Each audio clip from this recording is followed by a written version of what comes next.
Et voilà, bonjour à tous et à toutes. Bienvenue à votre émission. L'invité du jour, c'est du lundi au vendredi entre 12h et 13h. Merci à tous de nous retrouver. La mise en onde est l'affaire de Monsieur Esmel S.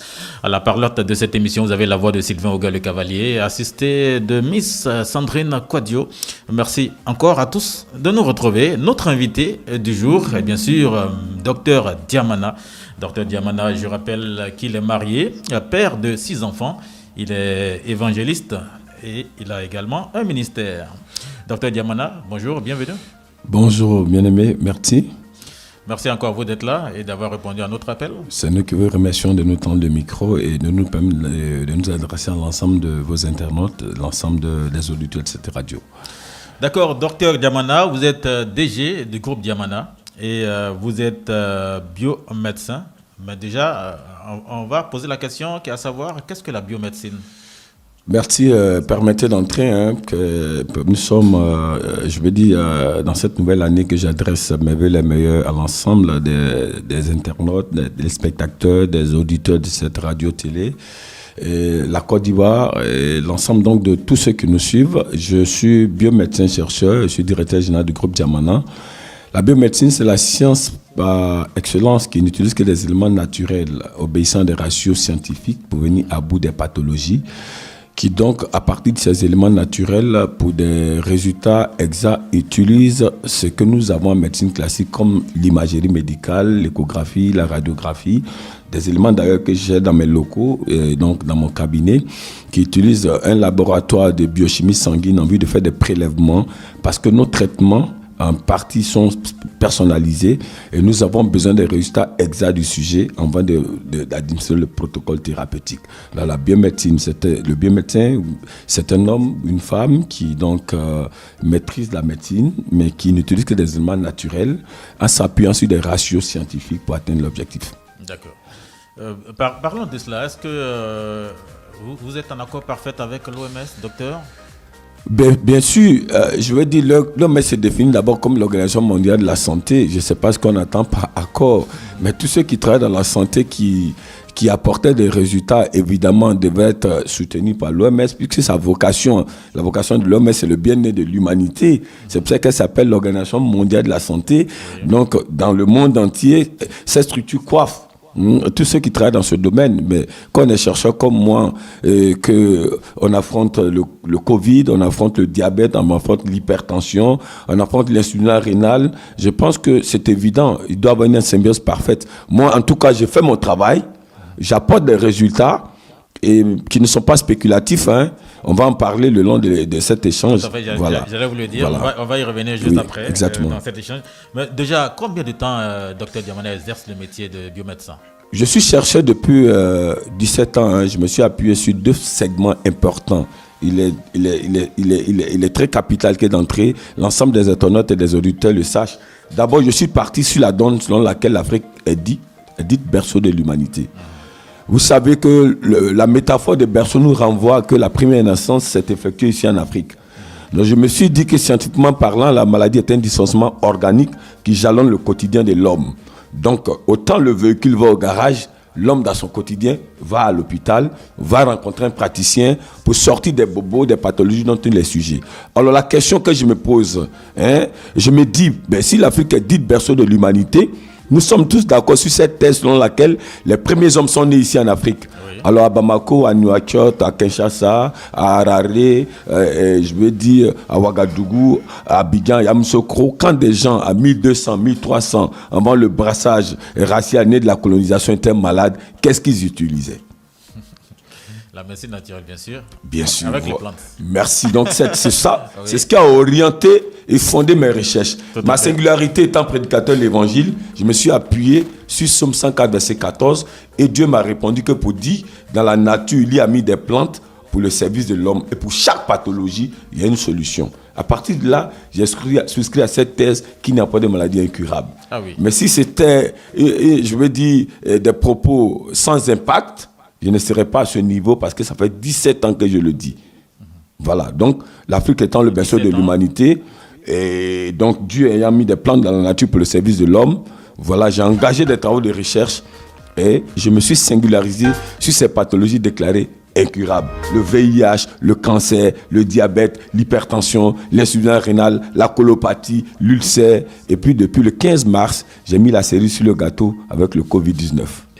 Oui, on va y revenir, docteur, parce que ça, c'est la médecine moderne. Déjà, il faut dire qu'il y a des difficultés pour soigner ces différentes pathologies dont vous avez parlé. Mais déjà, vous arrivez à les soigner, à les traiter. Depuis, on parle de votre travail en tant que biomédecin. A-t-il été critiqué ou rejeté par les médecins modernes? Quels sont vos rapports avec ces derniers-là? Bon, lorsqu'on parle de médecins modernes, je vais peut-être vous titiller avant de répondre à votre question, parce que, je l'ai dit, dès que j'ai commencé en Côte d'Ivoire, j'ai adressé des courriers au ministère de la Santé. J'ai rencontré le Dr Croix pour dire que la locution de médecine traditionnelle est péjorative. Bon, la tradition, c'est l'ensemble des carcans propres à une région, une tribu. Oui. Ici, utilisons la notion de médecine naturelle. Naturelle. Voilà. Parce que l'homme, dans sa constitution, dans l'anatomie, elle est générale. Ce que vous êtes dans vos constitutions organiques, c'est la couleur qui diffère. C'est la même chose qu'on trouve dans le chinois, l'asiatique, l'américain, l'européen. En fait, donc, si nous avons guéri Kanga Revia de diabète, qui était à 411 de glycémie, le protocole thérapeutique que nous proposons peut guérir le chinois, l'américain, l'européen. Il faut que nous quittons dans ces standards-là, qui tendent à effrayer les autres. Voilà.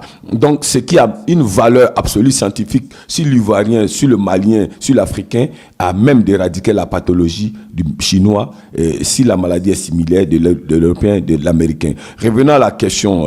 Vous dites que, bien, en fait, lorsqu'on s'inscrit dans un combat comme le mien, on est préparé. Parce qu'on critique le travail quand même. Au-delà de critiquer, qu'on t'abatte même. Ah oui, tout à fait. On prend l'exemple de Drobo 2. En fait, oui, oui, mais Drobo 2, moi, c'est même sol, mais pas même sol. J'en viens d'ailleurs. En fait, ce que je veux dire, Dieu ne peut pas confier une mission, une telle mission à un individu qui va avoir une dimension normale, naturelle. Ce n'est pas possible. Dieu est trop sachant, il connaît les obstacles, il connaît les difficultés. C'est ici que Jésus est né sur la terre. Il sait ce que les scribes et les pharisiens ont fait. Dieu ne peut pas appeler quelqu'un pour lui confier une mission telle que je suis en train de l'exécuter sur la terre, et puis il va avoir une disposition naturelle normale. Mais donc, les critiques, les attaques, je m'y attendais. Je suis préparé. Attendez, vous venez dans une sphère organisée depuis des siècles qui veut que l'hypertension, le diabète, le VIH soient déclarés incurables. Et là, vous venez pour remettre en cause la thèse. On ne vous applaudit pas. On ne vous dresse pas un tapis rouge. Non, cette métaphore pour dire les attaques, les critiques, les menaces, j'en ai subi. J'en subis tous les jours. Mais en fait, jusqu'au plus haut niveau. À tous les niveaux. À tous les niveaux, on va en parler. Mais ça ressemble un peu de l'eau sur la toiture, hein. Ça ne vous décourage pas, vous excellez dans votre travail? Je ne sais même pas comment on écrit le mot décourager. Je n'ai jamais su écrire le mot peur. Ce sont des éléments qui ne m'ont jamais habité. Je connais ma mission, je sais ce que je suis venu faire sur la terre, je sais que celui qui m'a confié cette mission est assez conséquent. Donc je ne regarde pas ça. Vous savez, la valeur de la thérapie repose sur la guérison du sujet malade. Et ces gens malades sont conçus à l'image de Dieu. Qu'est-ce qu'on fait pour qu'ils soient guéris du diabète, de l'hypertension, du VIH-Sida? Depuis hier, du Covid. Voici le combat à mener. Ce n'est pas que je réponde à des médecins ou à des professeurs ou à l'OMS. Non, vous savez, il faut être concentré sur son objectif pour atteindre les résultats. Ah oui. Déjà, vos résultats ne sont-ils pas contestés par les autres? Est-ce que j'attends que ce soit approuvé? Oui, parce qu'on s'est dit, quand c'est approuvé par l'OMS, l'Organisation mondiale de la santé, c'est que c'est approuvé par tous. Qui vous a dit que l'OMS est la norme? Qui vous a dit que l'Occident est la norme? Goudé de Maïs Système tombe en plein spectacle devant le président français. Oui. Et il fait 20 cas de tension. Nous allons y arriver. Ah oui, et puis il fait une insuffisance rénale. Qu'est-ce que l'OMS a fait? Moi, je ne suis pas dans la spéculation. Parlons de l'intérêt de l'humanité.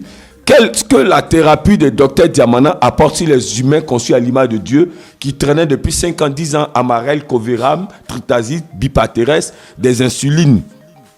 C'est ça. Je ne cherche pas des applaudimètres pour les mesurer. Quelles sont les maladies, toutes les maladies que Dr Diamana arrive à traiter concrètement? Cherchez sur votre répertoire celles qui voudront déclarer incurables. Ah oui. Et Dr Diamana arrive à les traiter. Mais ce n'est pas moi qui le dis. Allez-y interroger Goudé de Maïs Système.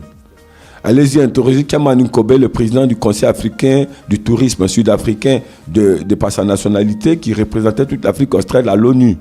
pour le tourisme et la culture. Allez-y demander à MT, le président de l'Union nationale des journalistes de Côte d'Ivoire, qui a eu son ami qui a été atteint de diabète, qui avait un taux de 4,811, qui a fait un coma. Allez-y demander à ces personnes. Allez-y demander à Madame Kouassi, qui a été opérée 14 fois à la PISAM, clinique Bloué, et toutes ces grandes cliniques d'Abidjan, à qui à 45 ans on a dit qu'il fallait adopter un enfant, qui a sorti 2 enfants dans ses entrailles. Moi, je ne suis pas... Donc ces personnes seront prêtes à témoigner. Ah, si vous avez les moyens d'investigation, mais ça pullule sur les réseaux sociaux aujourd'hui. Ah oui. Mais au bout de my système est passé même sur la radio gouvernementale qui est Radio Côte d'Ivoire. 3 ans, 6 mois après sa guérison. Oui. C'est la radio gouvernementale, Radio Côte d'Ivoire, ça sous-entend tout. Il est venu dire sur cette radio qu'il est guéri de l'hypertension après 20 cas de tension, après être tombé devant les autorités françaises en plein spectacle à Nantes. Mais attendez, ici, en fait, je suis ici pour rassurer l'ensemble des humains. Il a dit qu'il n'y a pas de maladie incurable. Ah oui. Mais en même temps, je mesure le danger qui est en face. Tout à fait. Mais je vais les rassurer de ma sérénité.